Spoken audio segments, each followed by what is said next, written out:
আওয়ামী লীগ একটি অসভ্য রাজনৈতিক দল, আওয়ামী লীগ একটি বর্বর রাজনৈতিক দল, আওয়ামী লীগ একটি ফ্যাসিবাদী চরিত্রের রাজনৈতিক দল। আওয়ামী লীগ যখন ক্ষমতা পায় তখন সে গণতন্ত্রের বিপক্ষে অবস্থান নেয়। আওয়ামী লীগ মুখে যা বলে কার্যত তা করে না, যা করে তার বিপরীত কথা সে বলে। বাংলাদেশের স্বাধীনতার পর আওয়ামী লীগ প্রথম এই দেশে হত্যা, সন্ত্রাস, অপহরণ, গুম এই রাজনীতিটা তারা চালু করেছে। তারা রক্ষী বাহিনী বানিয়েছে। 40,000 শেখ মুজিবের জামানায় 40,000 বিরোধী দলের নেতা কর্মী নিহত হয়েছে। শেখ মুজিব এই দেশের দুর্ভিক্ষ সৃষ্টির মধ্য দিয়ে লক্ষ লক্ষ মানুষকে হত্যা করেছে। শেখ মুজিব বাকশাল করেছিল, সকল রাজনৈতিক দলকে নিষিদ্ধ করে একদলীয় রাজনীতি শুরু করেছে। সেই দলের ধারাবাহিকতা শেখ হাসিনা। শেখ হাসিনা 15 বছরে বাংলাদেশে যে লুটপাট করেছে, এত লুটপাট শুধু বাংলাদেশে না, সারা বিশ্বের কোনো দেশে কখনো হয়েছে এমন নজির পাওয়া যাবে না। শেখ হাসিনা গণহত্যা করে বিরোধী মত পথকে নিশ্চিহ্ন করতে চেয়েছে, যেমন তার পিতা এই কাজটি করেছে।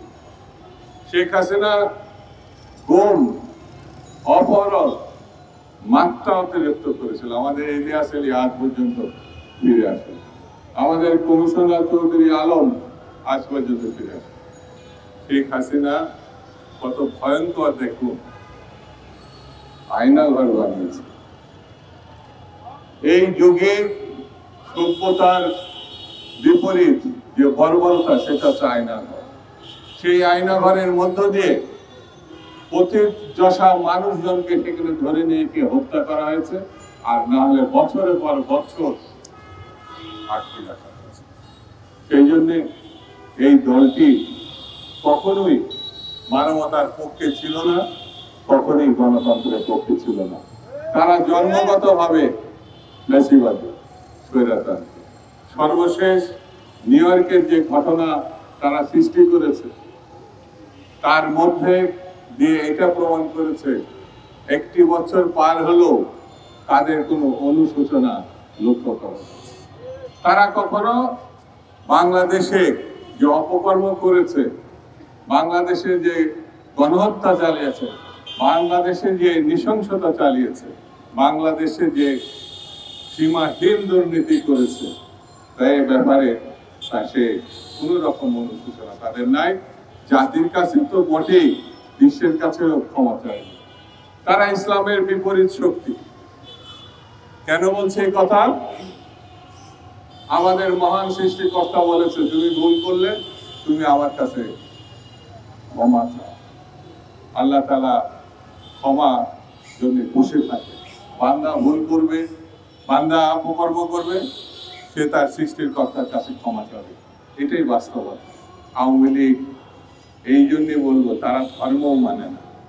যদি তারা মানত, তারা যে অপকর্ম করেছে, যে দুর্নীতি করেছে, যে নৃশংসতা চালিয়েছে, গণহত্যা চালিয়েছে, সে দেশবাসীর কাছে এবং তার সৃষ্টিকর্তার কাছে ক্ষমা চায়। সেই ক্ষমা সে চায় না। সেই জন্যই এই শক্তির বিরুদ্ধে আমাদেরকে সজাগ থাকতে হবে। এই শক্তির বিরুদ্ধে আমাদের ঐক্যবদ্ধ থাকতে হবে।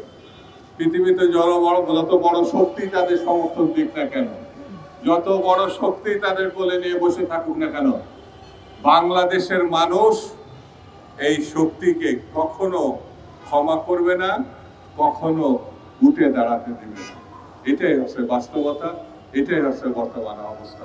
সেই জন্য আসুন আমরা এই অপশক্তিকে প্রতিরোধ করে বাংলাদেশের গণতন্ত্র প্রতিষ্ঠার পথকে সুগম করি। আমরা মনে করি বাংলাদেশকে অবশ্যই গণতন্ত্রের পথে এগিয়ে যেতে হবে। এবং এই সরকারকে আমি আহ্বান জানাবো দায়িত্বশীলতার পরিচয় দেওয়ার জন্য। কোনো অবস্থায় যেন ফেব্রুয়ারি মাস পার হয়ে না যায়। নির্বাচন অতি অবশ্যই ফেব্রুয়ারি মাসের মধ্যে হতে হবে।